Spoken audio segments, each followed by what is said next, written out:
Saya masuk di UGM itu tahun 1979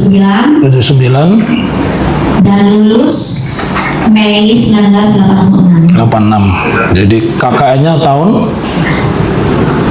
Ya, KKN-nya tahun 1985. Itu semester genap atau semester ganjil?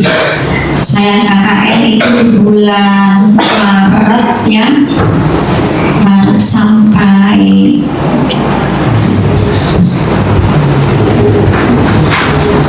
Juli ya, yang berarti itu semester genap. Semester genap. Ibu sudah yakin dengan pernyataan semester genap ya? Ibu disumpah ya. Jadi sebelum tanya ibu, kami sudah tanya 10 alumni UGM, tidak ada KKN genap, KKN itu ganjil. Ibu sudah disumpah sesuai pasal ya, yang tadi kami bacakan itu ancamannya 7 tahun. Jadi ibu tetap berkata KKN-nya itu genap. Instruksi yang mulia, mohon untuk diingatkan terkait dengan nafas kami sudah sampaikan itu orang tua. Iya, iya. Bahkan apa yang disampaikan ini kan bukan suatu hal yang sengaja dan mengingat-ingat sesuai ingatannya. Ya. Silakan. Ya, tapi menurut saya pertanyaan saya wajar. Saya kalau ditanya KKN saya ingat. Saya KKN tahun 89 di Desa Ngancar, bulannya September saya ingat. Iya. Itu saja. Pertanyaan saya, tadi kan saya tanya KKN itu berapa bulan, di bulan apa?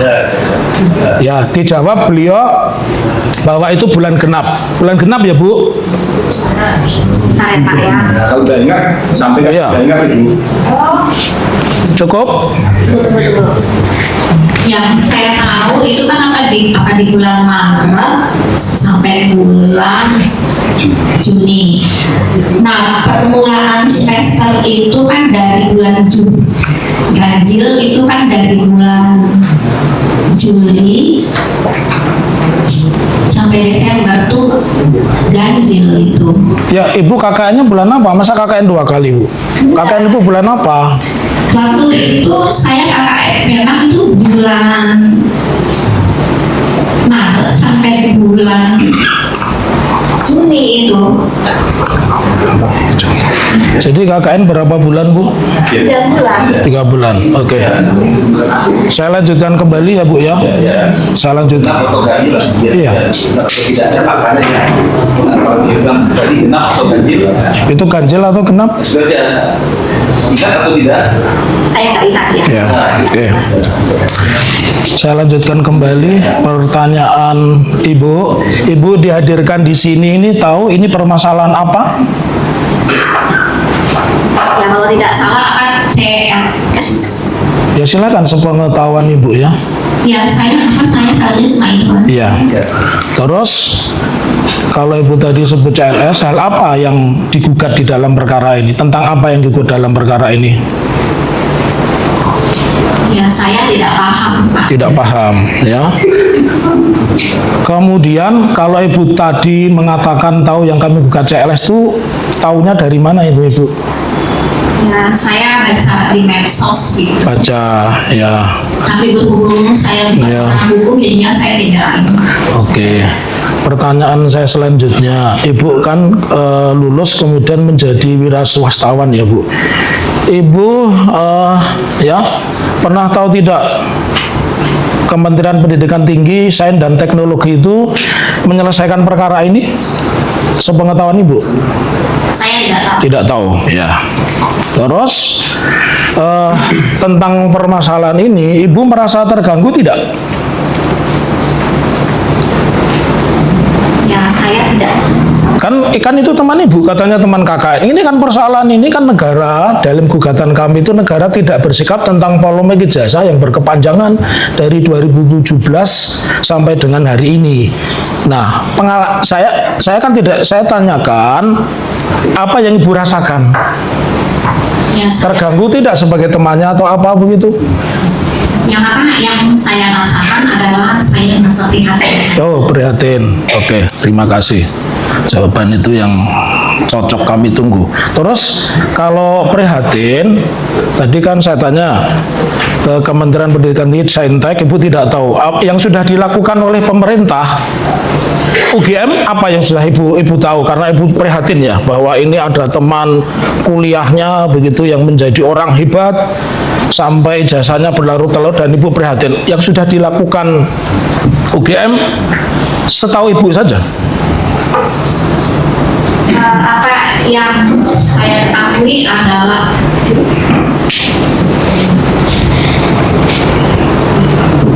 pernyataan dari Bu Rektor Opatia yang mengatakan bahwa ijazah Pak Jokowi itu asli. Ya, saya tanya ibu mendengar saja kata-kata asli atau ibu pernah Bu Rektor itu menunjukkan ijazah, atau syukur-syukur ibu memegang, memfoto ijazahnya yang dibilang asli itu pernah tidak?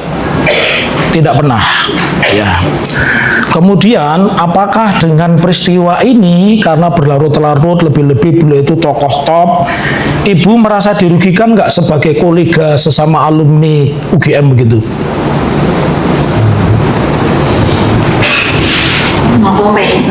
No comment. Oke.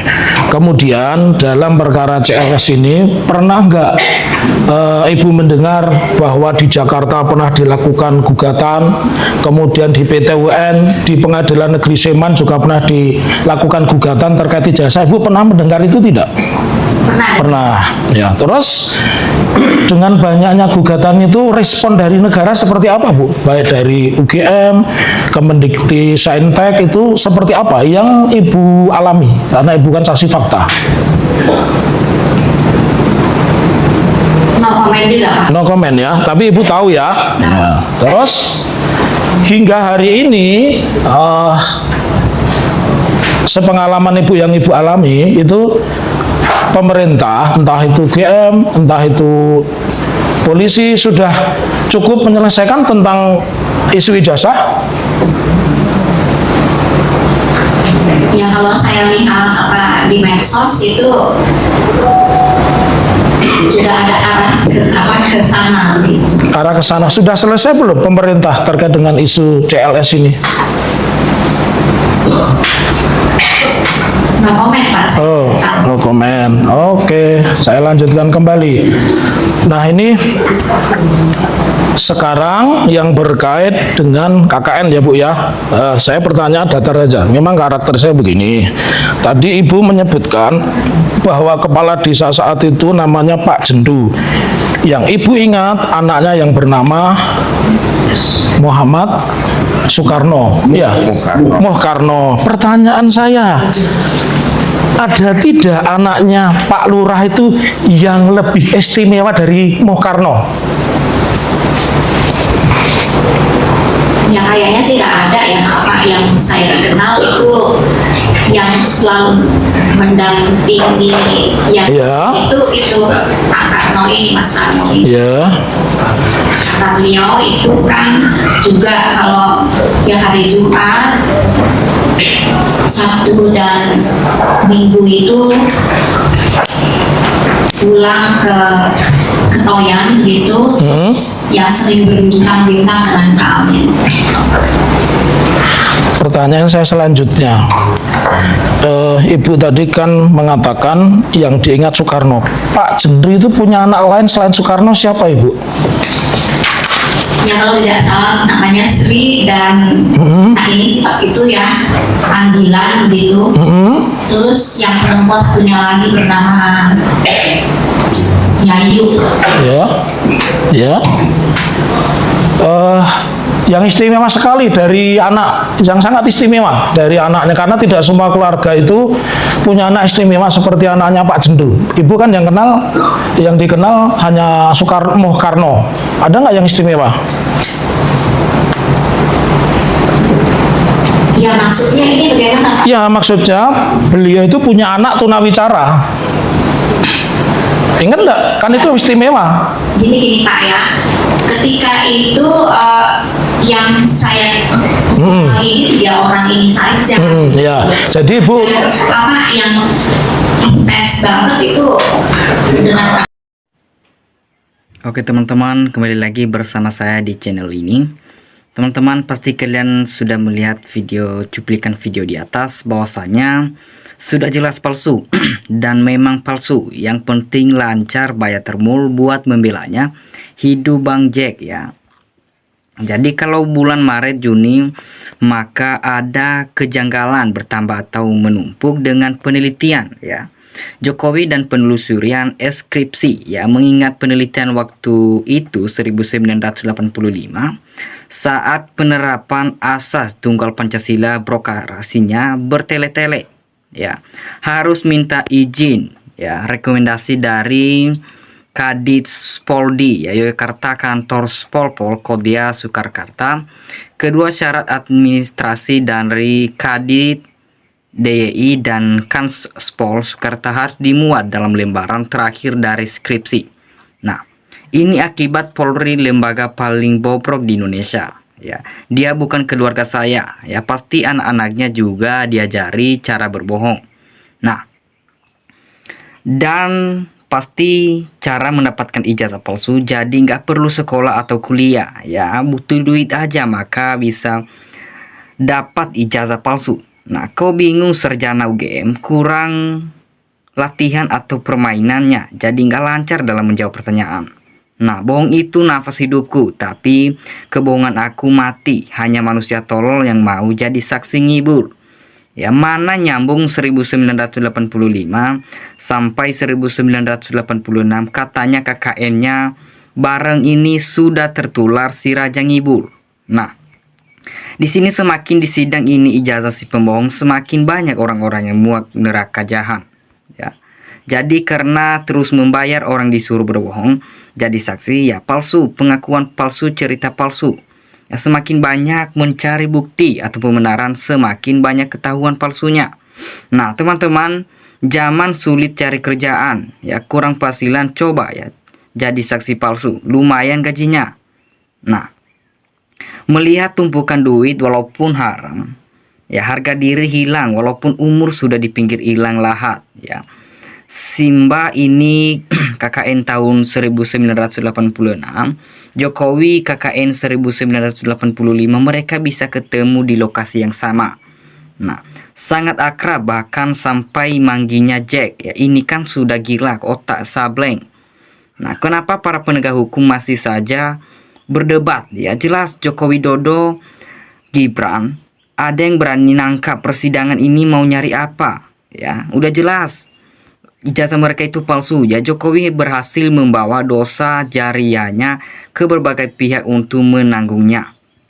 Nah teman-teman, Jokowi lulus tahun 1985, dia KKN 1866, aneh sekali UGM ini ya. Penyembah kebohongan Raja Jawi, sakit kok segitunya, nggak takut bentar lagi mati kan. Jadi memacu pada kasus sidang CLS ini yang membuat ketakutan Jokowi kalau kasusnya masuk ke pengadilan. Nah, wah para bohongnya padahal udah sambil sumpah memang kebenaran bekal nemu jalannya sendiri sih. Jadi para saksi Jack pekok jelas ya, nggak punya harga diri, menghinakan dirinya akibat dari kudungnya sendiri. Nah teman-teman, saksi itu memberikan keterangan apa dia yang tahu dan yang dia ingat sesuai apa yang ditanyakan, bukan saksi yang sering mengatakan no comment ya, tapi satu kebohongan akan ditutupi oleh 1000 kebohongan baru ya. Jadi bohong itu biasa buat setan, tapi menghina majelis persidangan itu ya yang membuat jadi masalah. Keburukan kebaikan pada akhirnya akan terungkap bos ya.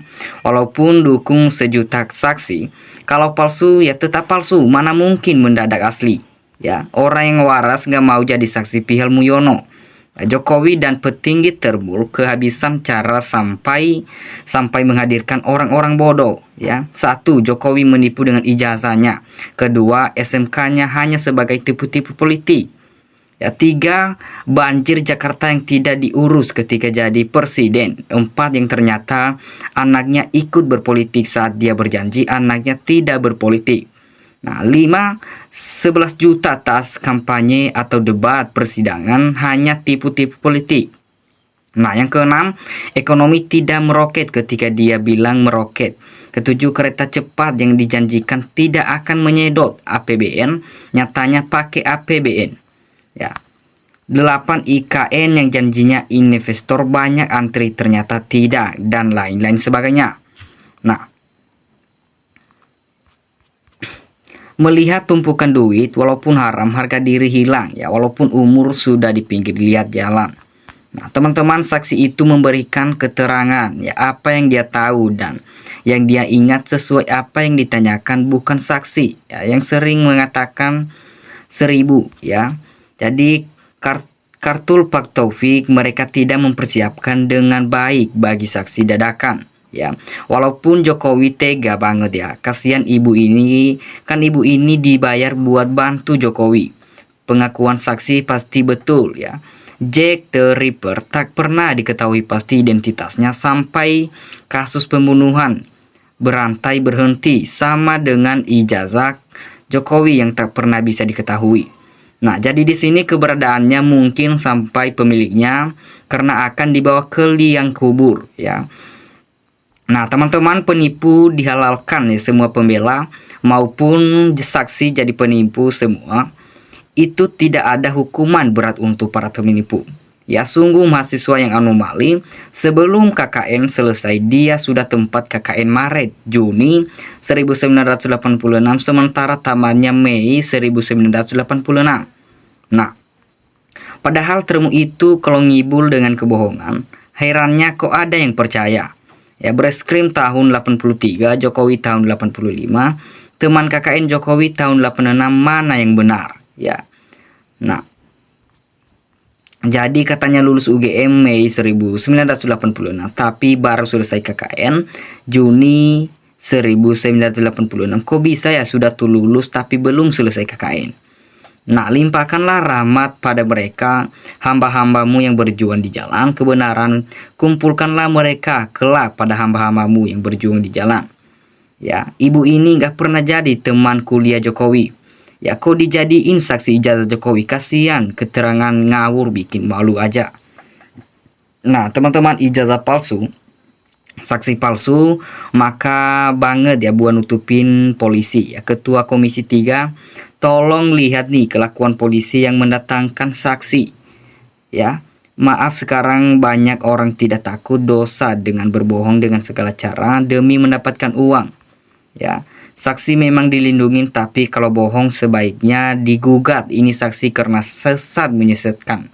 Nah, lumayan bu, ya, uang tanggungnya 7 tahun. Jadi santri lepas dari tanggung ya. Kata ibu ini saat KKN Jokowi main gitar listrik, padahal di tempat desa KKN belum ada listrik ya. Nah, tambah hari tambah kocak aja ya. Karena ketahuan bohongnya Breskrim kalaim Jokowi KKN-nya, Jokowi ngaku aja ya ijazah palsunya dilaksanakan di semester ganjil 135 DST. Ibu sudah menyatakan KKN bulan Maret Juni itu semester genap bu, lupa semester berapapun ya. Tetapi kalau KKN jadi ukuran bagaimana seorang bisnis ya, waktu kuliah berbatas, terus harus KKN yang penting lulus walaupun bayar, berarti ini ijazah palsu juga ya. Nah, gara-gara bela penipu ya, settingan ikutan tepu-tepu juga saksi KKN, tapi lulusan 85 bijana ini ya. Ya, jadi saksi semuanya mungkin akan menerima kompensasi ya biaya hidup dari Mulyono selama 7 tahun berada di Hotel Prodeo. Nah, teman-teman, dimanapun kalian berada, kasih tanggapan kalian di dalam komentar. Terima kasih.